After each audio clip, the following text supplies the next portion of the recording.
Hello, everyone. I am happy to join you. I'm joining you later in the day today than usual, but it is Wednesday, so I still made it. So this morning got a little chaotic, a little crazy, so I had to just take a step away and get some stuff done before I could hop on here with you. So we are now to iced coffee. So Big B is like a local chain here in Michigan. And then I know I posted about them last summer. They have iced coffee special in the summer for $1.99. So iced coffee with coconut milk is like my little treat once in a while.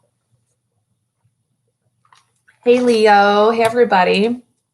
Want to mention too, so this is my birthday month, guys. Next week is my birthday. So doing a special on my Coffee with Kari mugs. So over on my website, karinorthey.com, click on merchandise. So it's karinorthey.com/shop.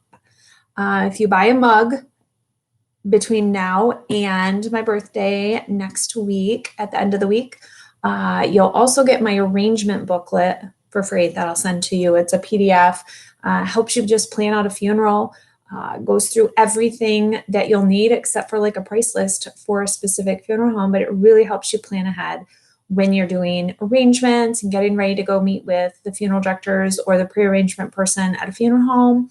Great thing to do, or even just do and stick in a drawer at home with maybe your life insurance, things like that. Let your family know what you're thinking.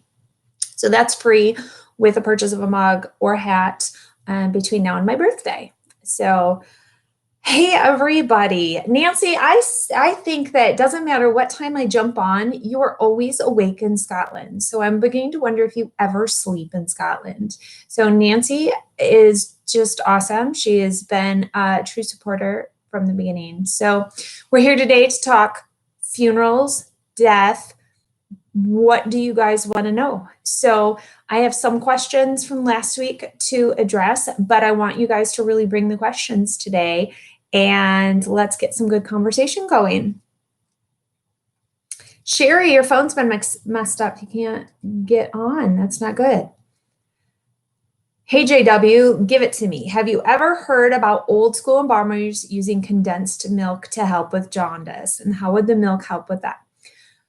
This is such a loaded question. So you should see in some of the embalmers groups on Facebook, if somebody new to the business says, hey, so what about this embalming with milk? So it's kind of I say wives' tale, but there are people that think this is like the best option when somebody has jaundice. So jaundice is when there's that yellowing color to the skin and tissue. It's when your liver and your kidneys and everything starts backing up and your tissue turns yellow. Sometimes even your eyeball is bright yellow. The worst is when you're like highlighter yellow. Like I say that, I'm not saying that disrespectfully, it's true to form. And it doesn't always wash out because your skin stained that if it's been set in for a long time. So we use heavy dyes sometimes. Everybody's kind of got their tricks when it comes to jaundice. Maybe bleaching out the tissue, maybe using a lot of dye.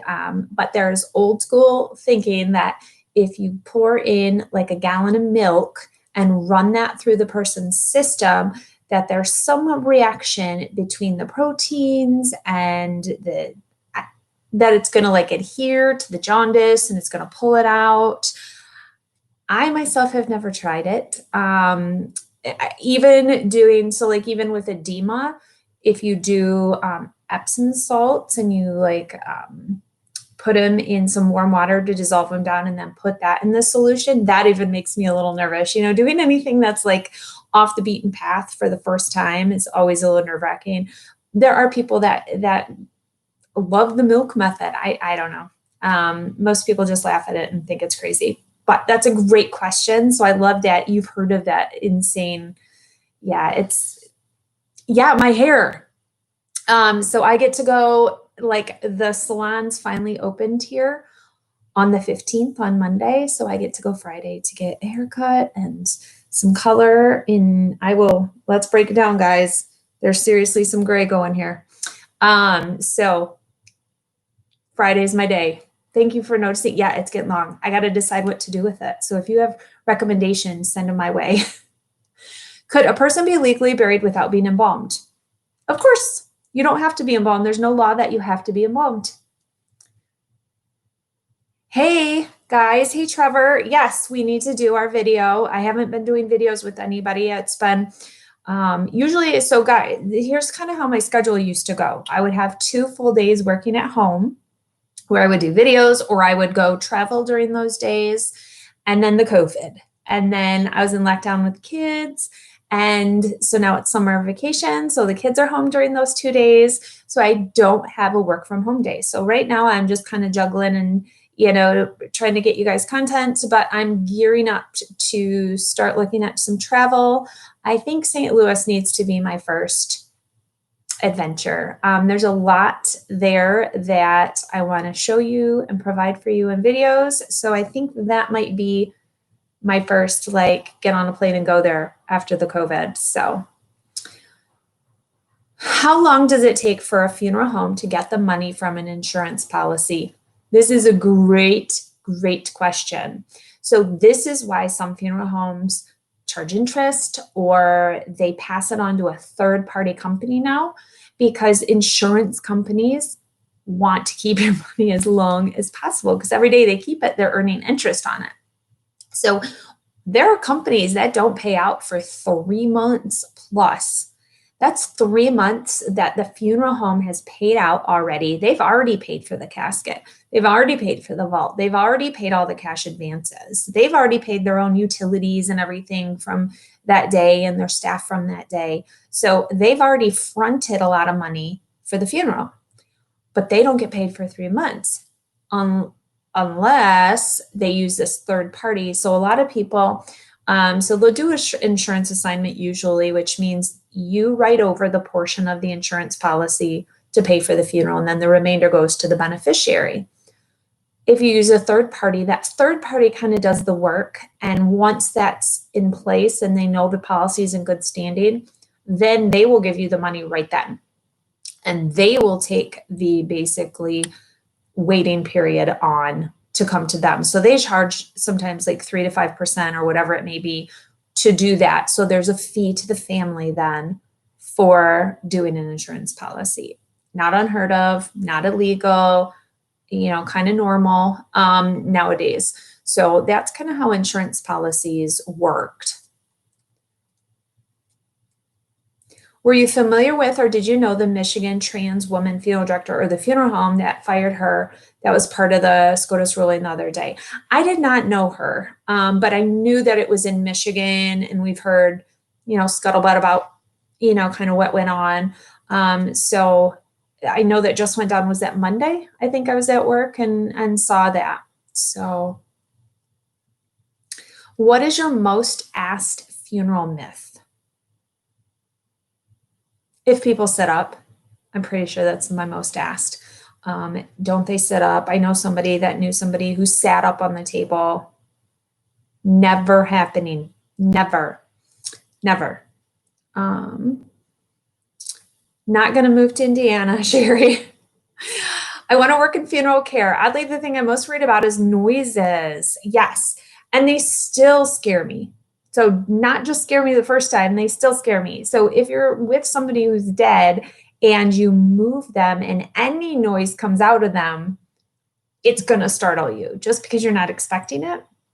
Shoot, I was at Hobby Lobby earlier today. I turned a corner and I didn't expect somebody to be there, and I jumped right out of my skin. I was crazy. And I felt really bad because I scared him too, I think. But so imagine being around somebody who's dead and this noise coming out. And usually it's a little moan maybe, or just a breathy sound. Or I have also had you try and place the hands up where they're going to be positioned, but gravity is going to work against you. So if the person's a little loosey, their arm may all of a sudden flop down off the table. Still scares the crap out of me. Just any sudden movement when somebody's not supposed to be moving, or noise when they're not supposed to be making noise. Yes, scares me. Come to North Carolina. I need to at some point. How many procedures do you do per week? It depends. I'm a trade embalmer and a freelance funeral director. So you know, I may do no work. I may work every day. So there, you know, like Monday I made 2 arrangements. Right now I make more arrangements than I do embalmings. And I work more funerals, and, you know, so I work the front of the house more than I do the back.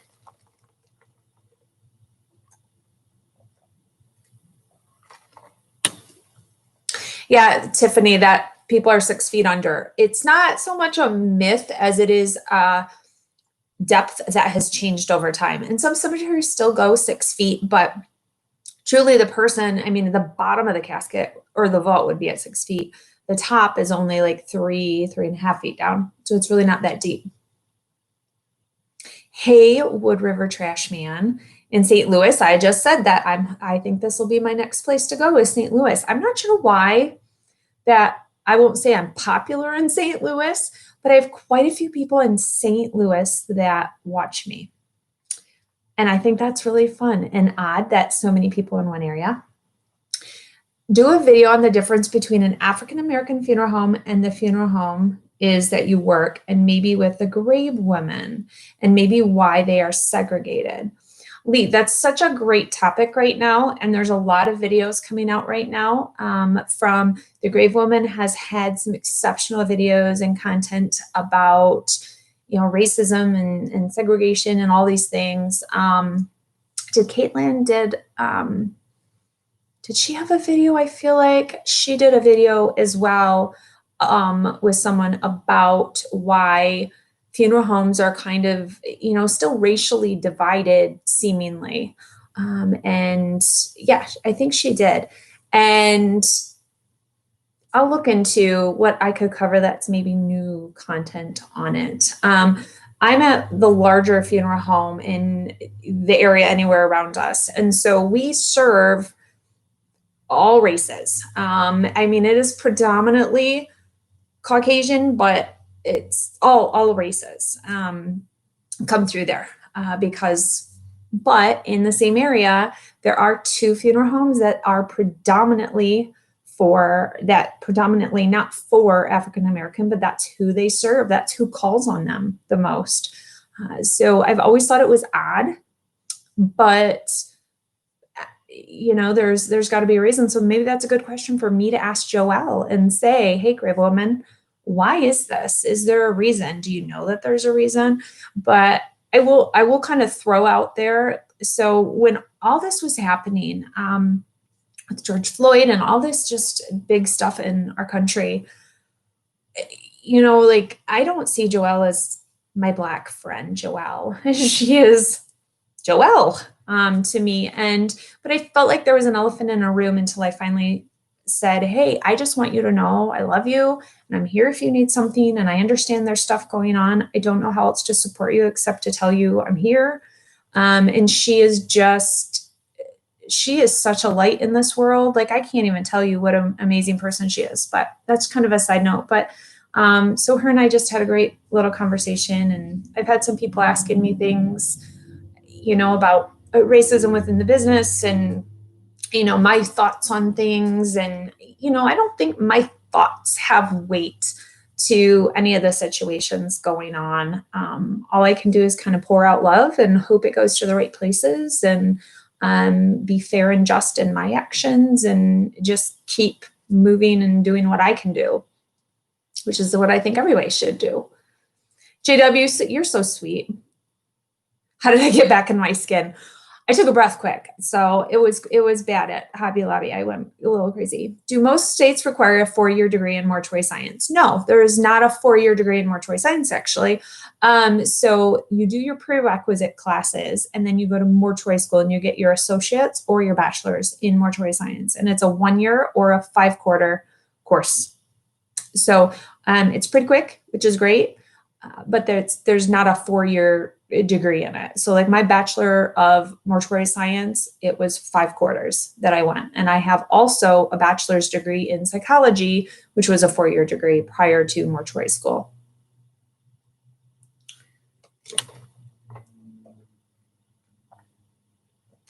Yeah, Linda, it's so good. So good. Especially when it's so hot outside. I want, Chris, don't tease me with the body farm because I really want to come to the body farm. Like they don't just let anybody, they don't just let anybody in. You know, if Kari shows up and says, "Hey, I'm a YouTuber, will you let me come in?" Oh, yeah, JW, I have something in the works. Mac, who is on here, and I have a little bit of a plan for when I come. So keep posted on that. Why is this stream so dark? Our funeral home's haunted. You know, I've heard a lot of activity from a lot of people. So it's interesting.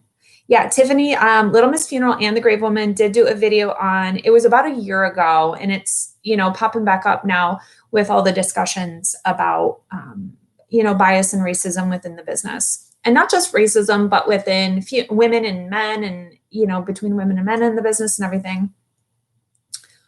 What's the rudest thing a family member has ever said to you while planning or at a viewing?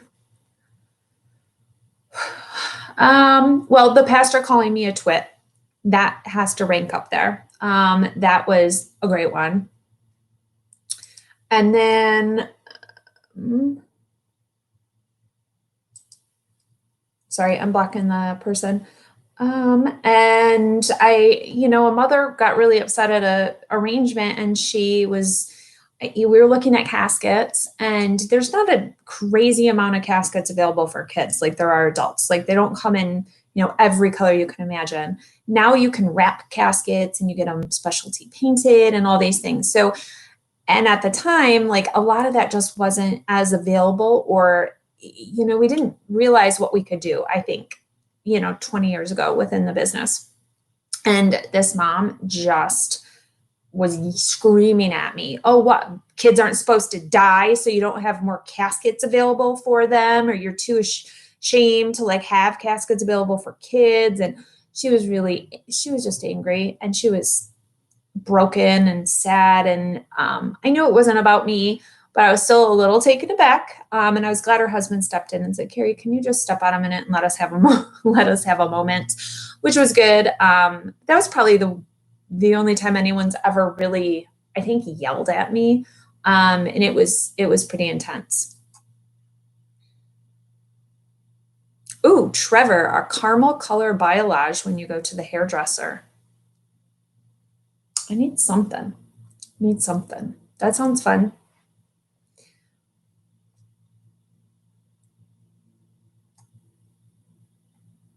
Do hearse have radios? Yes, hearses have radios in them. I usually turn them off because I can get distracted. Like I'm one of those people, like I'll be driving and 3 songs later, I have missed my turn and I don't even know where I'm at because I'm all, you know, caught up in singing. I really get into singing. I'll tell you a side little story. So my daughter had her tonsils out like a year and a half ago, 2 years ago. And I was basically in the house with her for a week or 10 days or something while we were recovering. Like that was it. That's all I did. I didn't work. I had like taken the time off to stay. So I get in the car to go into work. It's a Saturday. It's early. It's like 7 a.m. and I'm driving along, and we have a casino near me because we have tons of casinos in Michigan. And I'm driving, and when I drive, I hug the outside line because I see that all the traffic people or people that die in car accidents, it's like head on collision. So I have over the years, I hug that outside line because I'm like, I'm not going to get hit across that line, darn it. And so I drive towards that side, and I was singing The Greatest Showman. I turned it on when I left my driveway, and I hadn't touched my phone or anything. So I got pulled over by the police on the highway, and he goes, "I've been following you for a while now." He said, "Have you been on your phone?" I said, "No. I'm going to tell you, I've been belting at the top of my lungs The Greatest Showman, because this is the first time I've been alone outside my house, not taking care of a sick child for 10 days or whatever it was." He let me off, but I had no idea he was even behind me. I had no idea what was going on. So I don't ever turn on the radio in the hearse, usually, unless the family requests I play certain music for the person that I am bringing to the cemetery. So side note for you.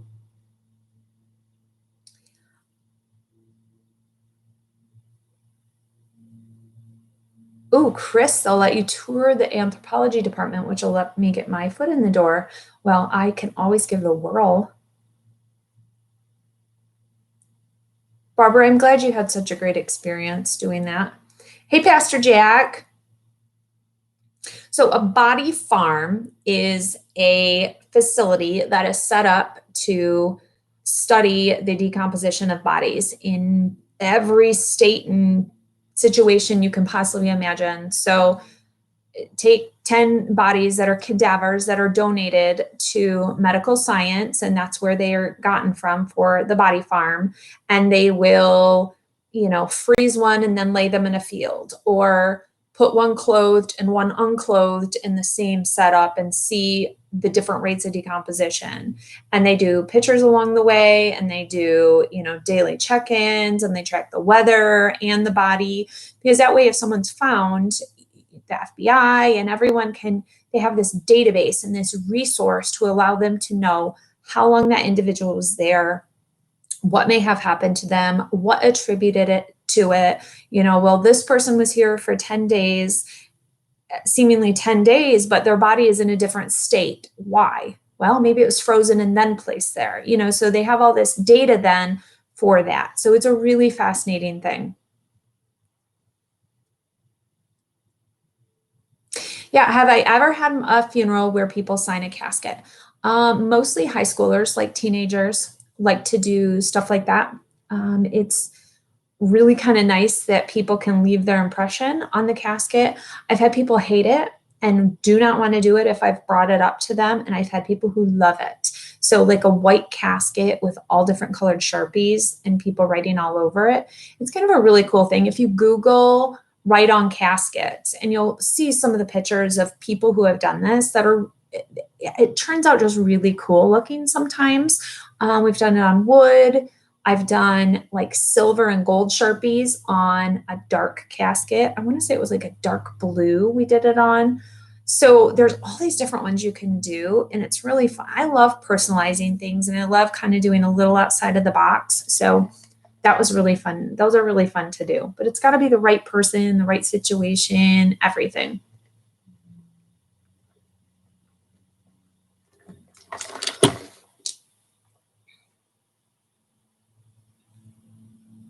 What's the nicest thing a family member has done for you personally after services?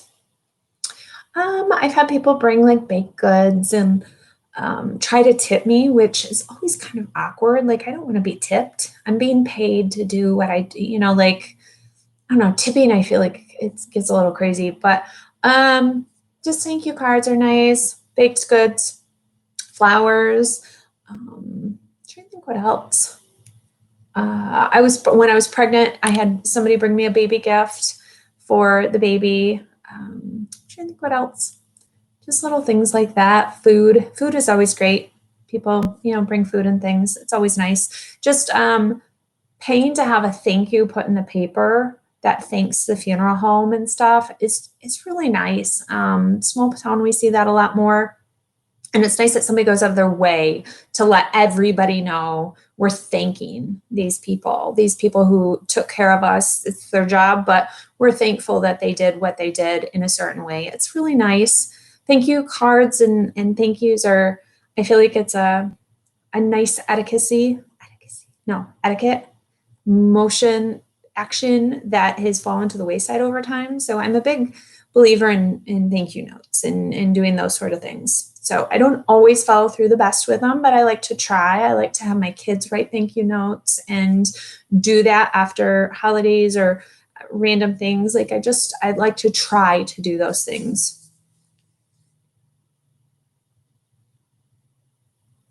Linda, thank you for confirming that Caitlin did do a video on kind of the racial funeral industry. How is the casket held in place in the back of a hearse? So there are pins. Along the center of the hearse are little holes, and there is a blocker that goes in the back to secure whatever you're placing in there. And so you can move them depending if the hearse or the casket is longer or shorter, like a child's casket, or if you're blocking in, there's like special like things that you can carry urns on if you want for the cemetery, and you still use a hearse to go with that urn, and then those fit in there as well. So that'd be a good video. Lisa, you have too much time, girl, if you've watched all my videos. That's insane. I don't even know. I'm at like 415 or 20 or something like that. I've got to figure out when I get to 500 videos, what should I do? What would be fun? You guys got to help me. What should I do when I get to 500 videos that you have? I need something fun to do, or like, what should my 500th video be? That's got to be big, right? Do you have any important advice for people wanting to do this that you wish you were told? I grew up in this business essentially. And if you want to go in this business and you don't have a lot of exposure, shadow at a funeral home before you make any other motions. You have to see what happens behind the scenes and what a real day-to-day looks like in this business. It's not just working a funeral, getting warm and fuzzies and going home. Like, there's so much to it, and you need to see all that. So that would be what I would say. Oh, Jacob, that's a really good. Other than the magazine funeral covers, do you collect or keep any other funeral related things around the house? I don't. No, I don't really. Actually, I'm looking in my office, like what I have. I have some grief books my mom gave me because she was the aftercare coordinator at a funeral home. And so she's kind of passed all those books on to me, but I don't really have other things. Tools and things like that. That's not my, like, I don't get into that. I think it's cool. I love the history of, embalming and of the business, but it's not my thing to keep like stuff like that. So that wouldn't really be my thing. I like the Time magazine covers. I still need to look and see if I have all of the funerals that have been on Time magazine's cover. That's something I need to do. Otherwise, no, I don't have other funeral things. Is that bad? Is that good? What else could I do? I would love to have a top hat and have like a hat hook coming off the wall and hang my top hat. One day, Matthew Uden, I'm coming over and I'm going to work myself to a top hat.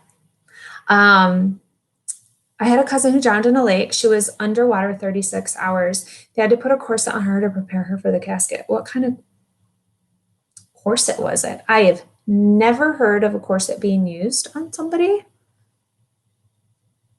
That I'm going to have to like ask around and hear if anybody has ever heard of a corset being placed on somebody. That's interesting. I'll look into that. Yeah, you have, Lisa. You're so sweet. Tracy, I'm glad you had such a good experience. Jacob, that's a great idea. I need to come up with what would you want me and Caitlin to do a video on? This has been one of those things like I've ruminated over for a long time. I admire Caitlin, I respect her, and I would love to do a video with her. I'd love to do one in person more. I feel like every video where I'm in person with a person, not just like on a Zoom, is always much better for you guys. So give me ideas that you think I should do a video. Do you use a specific type of cord to suture the mouth? No, it's just suture cord. There's different styles. There's different thicknesses. Some have wax on them. Some don't. I like to use the wax kind when I suture because then it doesn't wick up the, any moisture or blood that is still in the tissue, and it keeps a nice dry line, hopefully. I don't use wax typically, unless it's the only thing. I don't use the waxed version for suturing the mouth because it's really rigid and it kind of sticks when you're kind of pulling through tissue. So I like a thinner one. If you get too thin, it'll actually kind of cut through tissue and you don't want that. So kind of a midline. Oh, my mock arrangement video. I know, Tiffany, I think you like started a petition because I keep getting emails on that. Oh, yeah. Z Kelsey's jumping on the bandwagon, and Chris. Just found out that the small family cemetery back home in West Virginia is now a subdivision. It's in a very tight cul-de-sac. Do you find it disrespectful? Oh, so the cemeteries inside the subdivision, you have to make use of space. I don't feel like around a cemetery you need to leave space around it. As long as the cemetery itself and where the people are buried are respectful, like that is what matters. There is a little cemetery around here. Maybe I'll stop and do a quick little video for you at it. And it's literally, they've fenced it. It's literally on the side of the road. I had never noticed it until it was a stop for something. What was it? Like there was a caches. Do you guys remember those things where you found like the points and then people would hide little things in containers? Geocaching. Anyway, I think there was one in that little cemetery, but I think there's only one grave in it and it's just fenced. They've fenced it to kind of respect the person there. So I feel like as long as they're respecting the individuals that are there, like it doesn't matter what's around it. There's a Walmart. Have you guys heard of the Walmart? Has a cemetery in the middle. Like there's a grave. There is, where is it? There's like a road and both sides of the road, and in the middle of the road is a grave. There's also an airport that has people buried out on the tarmac. There's like 3 graves, which is cool. Like so cool. Like all these places I want to go visit at some point. There's just not enough hours or money in the day to get everywhere, but those places really intrigue me and I would love to get to them. My great uncle is under the road. I know somebody, well, do I know somebody? Anyway, there was a construction worker died and he was cremated and he wanted to be part of a new roadway that was going in. So they took his cremated remains and put him in with some of the asphalt that was going in the highway. I don't know how they made it work out, but yeah, that's what I know.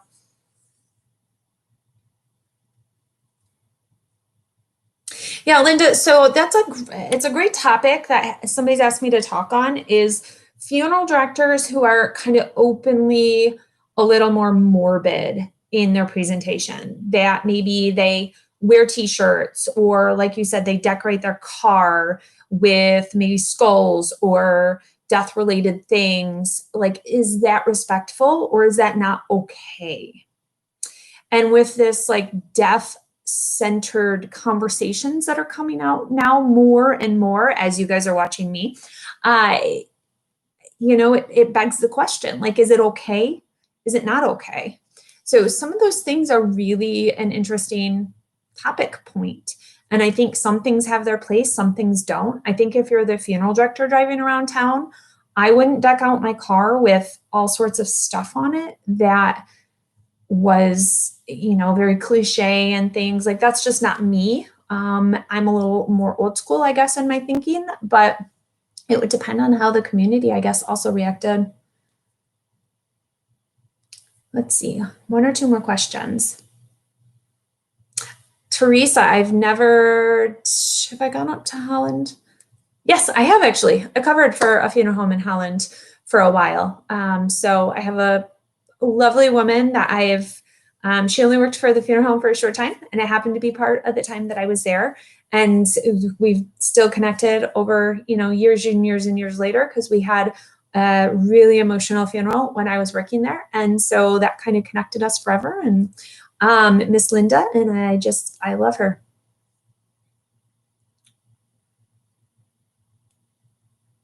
Oh, Chris, you're like upping the ante there. Oh, hey, John C. Yeah, that's why we're doing iced coffee today.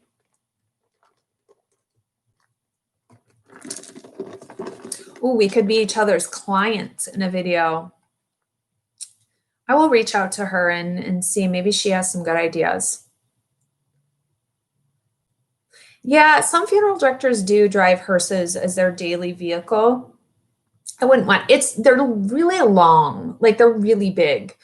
And making turns is hard. They don't have a great wheelbase for turns. So like some cemeteries make me really nervous that I'm going to like knock over a headstone making the turn. So they are really not the best everyday driver to me, just because of the length. I would be nervous. And I feel like there's blind spots because of how the windows and things are in the back. But when I go to Hearse Fest, these people love driving their hearses every day. They think they ride great. They think they're the best vehicle ever. Not my first choice of vehicle, but there's people who absolutely love them. The saddest child funeral you were involved with. How was a child funeral really not sad in some way? I've had, I don't know, the first ones that come to mind are the ones that were maybe preventable, but the family was, they kind of attributed to the death because they didn't protect the child, like letting them ride in the front seat of the car, and then they got in a car accident, and they should have been like in a car seat in the back seat, and they would have been saved probably. Those are sad to me in a different way, sad because nobody was protecting that child. And it's sad that they had to pay the price for, maybe the parents' immaturity or stupidity. I won't, I did say it. But those are the ones that are hard because then I want to protect that child while I have them in my care more, because that death didn't need to happen. When their time, it's their time, That's my belief, is what, God writes it all. But trying to think others, like the siblings having to kind of say goodbye and seeing them, and that letting go moment, knowing that you don't get to see that little face anymore. So watching parents have to say goodbye, and me being the one telling them, like, we need to close the casket now.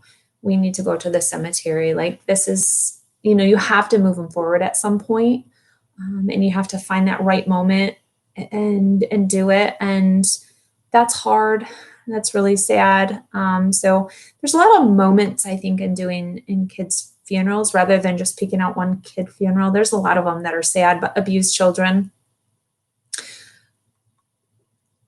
it's horrible. It is horrible to see what people do to kids. So those are always the hardest.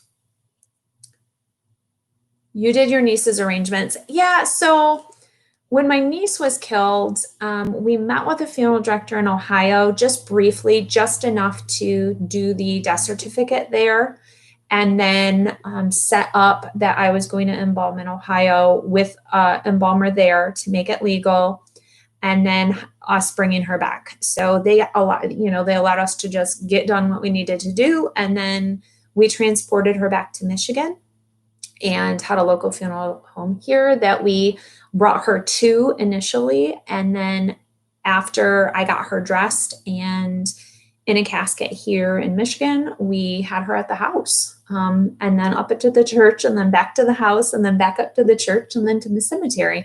So, I not so much made the arrangements, but I kind of made sure everything was flowing and we had the right connections and the right people where they needed to be. So, and me being there made it legal. So the guy who actually kind of ran everything was a very good friend of mine that wasn't licensed yet.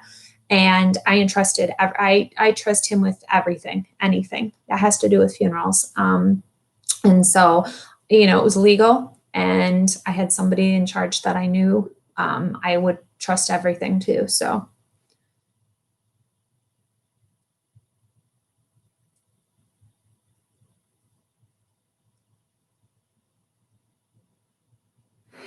One last question from Tiffany. Have you ever had a body part funeral or cremation for a person that lost a limb? I have not, but I know funeral directors who have. I was visiting a funeral home one day with a guy. He was showing me the funeral home he worked at, and we went into the room of unclaimed cremated remains, and there was a little box, and it said, like, Bob Smith's arm or something. And I was like, what is that? And he's like, oh, so-and-so lost their arm and had it cremated, and we're storing it until he dies eventually. And the guy was only in his 50s or something. So it was going to be there for a while. And hopefully whenever the time came, somebody connected back to, he didn't move away or anything. But it does happen, and people do, cremate if they have to have a leg amputated and things. A lot of people just have them discarded at the hospital, though, with the medical waste, and they don't save them. But it does happen, and people do save their, limbs or whatever. So what would you guys do? Would you keep a body part if you had it, you know, cut off or whatever for a reason and have it cremated and save it for when you were buried later. The pricing list of a typical funeral home. I did do a general price list video, did I not? I thought I did a 2 minutes on the general price list. So check for that one, and I will look and make sure I do that. Do you ever work with forensic nurses? No, I have not. How are you feeling since your procedure? Oh, Lisa, big, I'll have another video coming soon, actually, about, I had another procedure done and just a lot of thoughts and things on that as well. So I have a few more, just Kari Just Saying videos coming up, just sharing a little more about me and some more of my thoughts and some things, but thank you for asking. Michelle, that's awesome. You wouldn't save yours. Well, I'm going to cut this off, guys. We're at 40 minutes, but thank you guys for joining me again. If you're thinking of getting a coffee with Kari mug, there's a whole bunch of different styles. So check them out at karinorthey.com// whichever way you look at your slashes, shop or click on merchandise. And if you make a purchase between now and my birthday, which is the end of next week, you'll also get the arrangement booklet. I think it's 10 pages. It's a PDF to help you plan out your own funeral or funeral for your family member, or get things in order to file with your will or anything. You'll get that for free. I think it's $6 usually if you just order that on its own. So head on over, order a mug, order a hat, and you get a free arrangement booklet thing. So I am going to look into some of these ideas for videos. I promise. Get some things planned coming up. Still have some state videos to do with people. Hopefully you guys are enjoying those. I found since I'm only doing one a week, I don't need to hurry up and do all the states at once and inundate myself with like 50 new videos. So those will be coming. I'll be asking for more volunteers eventually for the states that I don't have already. And I think Trevor and I have a video coming up.